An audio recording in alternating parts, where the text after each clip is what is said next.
Bagus untuk pemerintah, gue appreciate nih. Untuk pemerintah sekarang nih, toleransinya bagus. Jangan biarkan masyarakat seperti contoh-contoh yang tadi itu bisa merusak keberagaman masyarakat di Indonesia. Hola netizen yang tercinta, Ustadz Alfian Tanjung membuat pernyataan kontroversi perihal kedatangan Paus Fransiskus ke Indonesia dalam rangka melakukan perjalanan apostolik. Ustadz Alfian menyebut kegiatan Paus Fransiskus seharusnya diblok dan pimpinan umat Katolik di seluruh dunia itu harus dideportasi lantaran dinilai menimbulkan keresahan. Ustadz Alfian bahkan meminta misa akbar yang digelar di Stadion Utama Gelora Bung Karno tidak perlu disebarluaskan. Ustadz Alfian juga menyebut pihak Paus Fransiskus kurang ajar karena diklaimnya tidak menyukai azan. Video Ustadz Alfian tersebut sontak menuai komentar netizen yang berbakti. Tidak sedikit yang mengkritik sang Ustadz karena dinilai intoleran. Sekali lagi, untuk Paus yang mau bicara di hadapan kita di Istiqlal itu harus diblok, dan yang paling bagus sebetulnya Paus itu diminta atau segera dideportasi untuk segera pulang karena Anda tidak cocok untuk menimbulkan kerukunan. Justru kedatangan Anda menimbulkan keresahan kepada para tokoh-tokoh Islam. Bersikap dong, menyatakan pernyataan-pernyataan yang sifatnya penolakan yang kolektif, sehingga kita nyatakan bahwa misa tersebut boleh dilakukan tapi tertutup saja, tidak usah disebarluaskan, cukup kebutuhan Anda saja. Jangan mengganggu orang lain, menganggap kan sama juga mereka menganggap azan itu berisik, azan itu akan mengganggu mereka. Itu terus terang saja, kurang ajar lu di kampung orang ya, nggak tahu diri kan gitu. Nah, gimana nih menurut netizen yang terhormat? Silahkan berkomentar ya. Oh my god, sumpah demi apa kalau beliau ini seorang ustadz. Sumpah ya, gue tuh shock banget ngedengerin statement yang keluar dari mulut beliau. Soalnya bertolak belakang banget gitu sama pemuka-pemuka agama lainnya. Lu lihat deh ini, gue nggak tahu ini ustadz namanya siapa, yang jelas gue benar-benar speechless banget ngeliat momen ini. Bener-bener sweet moment, toleransinya itu dapet banget, gue hampir mau nangis ya Tuhan. Nah kalau yang ini gue tahu ini Habib Jafar. Astagfirullah ya Allah, puji Tuhan, ini tuh bener-bener the real toleransi antar umat beragama. Enggak kayak yang ini julid. Gue tuh kadang-kadang bingung ya, syaratnya untuk dipanggil ustadz tuh apa sih? Kalau gara-gara pakai peci nih ya, misalnya nih, gara-gara pakai peci dipanggil ustadz, narapidana sama tersangka juga suka ngedadak-dadak jadi pakai peci dong kalau lagi di pengadilan. Teruntuk Bapak Alfian Tanjung ya, sebenarnya nggak boleh memaki-maki begitu, nggak usah mencaci maki, menghujat, nggak usah ngapain, semakin menampakkan kualitas kadar diri Anda itu rendah ya. Mau memblokir orang, bilang orang apa goblok segala. Ada satu sebenarnya ya, kenapa satanik itu selalu mengejar orang Katolik? Bukan saya bilang Bapak Alfian satanik, bukan. Kenapa? Jawab sendiri yang ngerti. Jadi siapa Bapak Alfian ini? Jangan-jangan salah satu oknum satanik. Kita kagak tahu kenapa dia sampai sebenci itu. Mohon maaf Bapak Alfian. Orang-orang yang kayak gini nih, yang menghambat pertumbuhan Indonesia, yang menghambat perkembangan Indonesia, orang-orang yang intoleran, kiranya sempit pakai kacamata kuda, lihat satu sisi doang gitu. Masa iya sih mesti dipermasalahkan? Orang mau disiarkan misa kudus di GBK di televisi, kenapa harus dipermasalahin gitu loh? Terus nyalahin Paus, suruh deportasi. Yang deportasi harusnya elu gitu loh. Lu ini orang-orang yang menghambat Indonesia, ini orang-orang yang seperti lu gitu. Indonesia ini majemuk. Indonesia ini bukan negara yang berbasis satu agama doang. Saling menghormati lah, susah banget gitu. Jangan karena sesuai dengan keinginan lu, pemahaman lu, jadi pemahaman orang lain, pegangan orang lain itu dianggap salah gitu. Orang tuh nggak sesuai dengan keinginan lu doang gitu. Dan lu juga udah sumbangsi apa untuk Indonesia ini. Indonesia nggak berkembang gara-gara lu juga kali gitu loh. Stop lah komentar-komentar sinis. Stop lah ribut-ribut soal itu lagi gitu. Dan orangnya itu doang gitu. Makanya gue sebel, gue gedek gitu. Udah tidak punya substansi di Indonesia ini, sumbangsinya juga nggak tahu apa, tapi banyak bacot gitu. Banyak bacot karena merasa tidak setuju dengan apa yang terjadi. Bagus untuk pemerintah, gue appreciate nih. Untuk pemerintah sekarang nih, toleransinya bagus. Jangan biarkan masyarakat seperti contoh-contoh yang tadi tuh bisa merusak keberagaman masyarakat di Indonesia. Bisa merusak Indonesia. Ini yang dideportasi orang-orang itu aja. Tidak warga negara aja sana gitu, jangan di Indonesia. Oke, ini ada video yang barusan ini kayak nggak ngerti lagi ya jalan pikirannya. Terus dia mengatakan kita, ya di sini tuh kita tuh siapa, ya oknum atau kelompok tertentu gitu loh. Ya jadi bingung deh sama bapak gitu loh. Kita itu kan namanya Bhinneka Tunggal Ika, ya.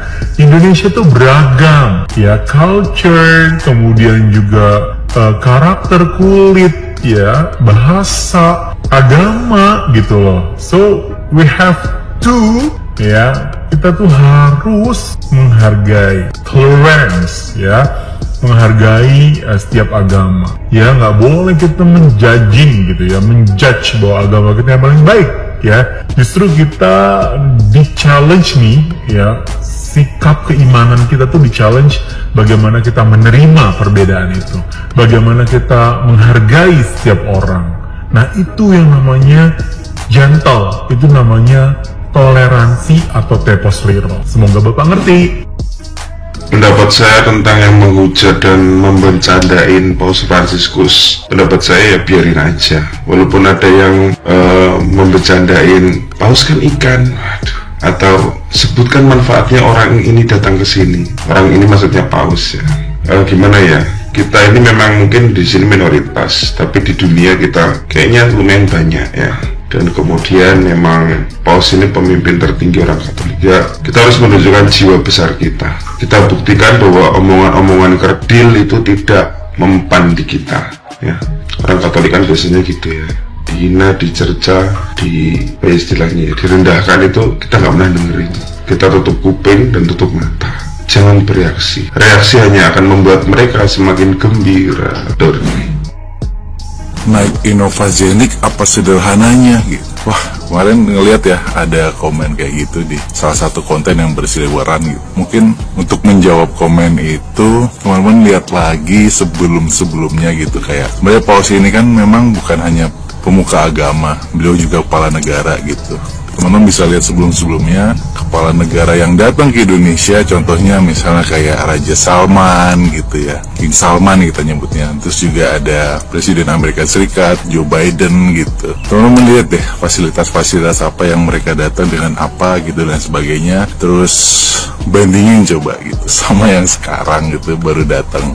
Dan beda ya guys ya, dan memang kesederhanaannya beliau ya kayak gitu. Dan nggak bisa disamain kayak warga biasa yang sederhana dari mana gitu. Inovasi jadi harganya 400 juta, iya harganya lumayan 400 sampai 600 juta gitu. Cuma nggak bisa disamain sama kita atau teman-teman yang naik roda 2 gitu, mio karbu ya nggak bisa ya guys ya, nggak bisa disamain. Jadi beda banget gitu kelasnya gitu. Dan ya udah itulah yang ditujukan oleh beliau Paus Fransiskus datang Indonesia cukup dengan ya udah simple aja kayak orang biasa gitu. Mungkin kalau yang ada yang ngasih tahu gitu ya sebelumnya, Indonesia emang banyak pakai mobil apa? Terus ada yang jawab Avanza, pakai Avanza guys kalau emang apa pengen gitu ya, pengen apa dikasih taunya gitu. Oke, Paus Fransiskus hari ini akan bertolak lagi ke negara lain dan pulang dari Indonesia. Hati-hati di jalan Paus, dan terima kasih atas berkah yang sudah diberikan untuk negara Indonesia, terutama masyarakat Indonesia.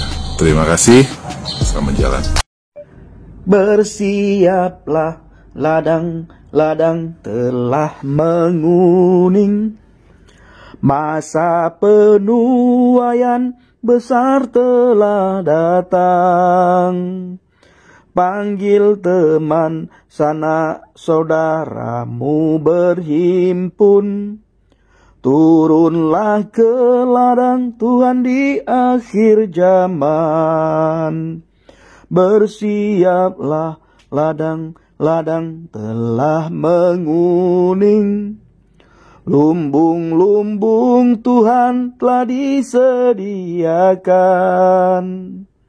Persiapkan segalanya untuk menuai jiwa-jiwa bagi kerajaan sorga. Jangan ragu, hai teman, jangan bimbang. Percayalah, Tuhan telah memanggilmu. Jangan takut, hai teman, jangan gentar. Tuhan menyediakan upah besar bagimu.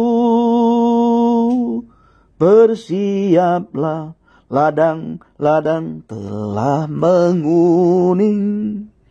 Masa penuaian besar telah datang. Panggil teman, sanak saudaramu berhimpun. Turunlah ke ladang Tuhan di akhir zaman. Bersiaplah, ladang-ladang telah menguning. Lumbung-lumbung Tuhan telah sediakan. Persiapkan segalanya untuk menuai jiwa-jiwa bagi kerajaan sorga. Jangan ragu, hai teman, jangan bimbang. Percayalah, Tuhan telah memanggilmu. Jangan takut, hai teman, jangan gentar. Tuhan menyediakan upah besar bagimu.